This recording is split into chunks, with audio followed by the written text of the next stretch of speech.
Good morning नमस्ते। Finally म नेपालबाट आफ्नो वासस्थान आफ्नो कर्मभूमिमा आइपुगेको छु। बिहानको 9 बजे छ। आज चाहिँ मेरो काम छैन, भोलिबाट फेरि उयो काममा जानु परिहाल्यो। र नेपालबाट के सामान लिएर आएको छु भनेर कतिजनालाई मलाई हेर्नुहुने, म नेपालबाट यहाँ अमेरिका आएको थाहा हुने हिजो मेरो एउटा भिडियो थियो, त्यो फोटो पेन्ट्रीमा सामानहरूको विषयमा र अरू विषयमा मैले एउटा भिडियो अपलोड गरेको थिएँ। त्यो हेर्नुभएको मान्छेहरूलाई चाहिँ मैले के सामान लिएर आयो होला नेपालबाट भन्ने कसैलाई क्युरियोसिटी हुनसक्छ है। टन्नै सामान लिएर आएको छु। मैले के लिएर आएको छु भनेर म तपाईँलाई देखाउँछु है त। ल के देख्नुभयो, यो चाहिँ आधी सामान मात्रै हो है। यहाँ भएको चाहिँ यहाँ लगेजहरू सबै यो कस्तो भद्रगोल छ। ल के चाहिँ लिएर आएको छैन मैले नेपालबाट। यो हातमा पानी राख्ने, मालिस गर्ने तेल, यो पपैयाको साबुन मलाई प्रयोग गर्नु मन थियो, फेस वास, टाउमा लाउने तपाईँको कालो मेहन्दी, घाँसको थाल, चियापत्तीहरू, चाउचाउ त अलकाइन्ड अफ चाउचाउ भइहाल्यो, यो भयो, हर्केस, कपरको त्यो भयो, गुन्द्रुक भयो, छुर्पीहरू भयो। यो चाहिँ टुथपेस्ट प्रयोग गर्छौँ। यो चाहिँ एउटा काम गरेर पितलको भाँडा हो। अनि त्यो ढाकाको ब्याग छ। ए मामा चाउचाउ। यो चाहिँ के हो, यो धुप, के हो यो घरेलु धुप भन्छ नि नेपालीको।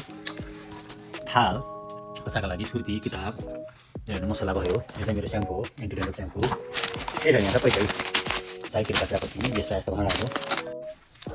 उनीहरूलाई यो चाहिँ दौरा सुरुवाल, टाइटिङ चिउरा, बर्फी, चटपटी मसला, छुर्पी, पुस्तकारी, हेर्नु तिमुरको छोप, के हो यो डल्ले खुर्सानी, अब जानेछु के तौराहरू भयो जति पनि।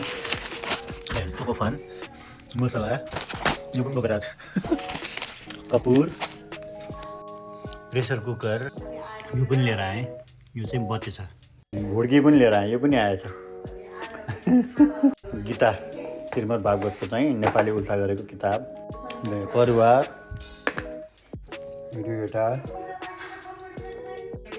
नेपाली क्यालेन्डर, मलाई दुईवटा सिलाएको प्यान्ट, जिन्स, सबै मसला ल, जिरा धनियाँ, बेसार, यो हातको बेसार, जिरा धनियाँको पाउडर, यहाँ चाहिँ चामलको पिठो, नानीलाई डाइपर, निम्किन, व्हाइट ऱ्याबिट, टी सर्टहरू भइहाल्यो, नेभिगेटको ज्याकेट, नेपालको म्याप, वर्ल्ड म्याप, मेरो कपालमा लाउने मलाई हो नि, बुक, नेपालीवाला बुक, एटलास, ब्याग, आदि नेपाल बोकेर आएको छु।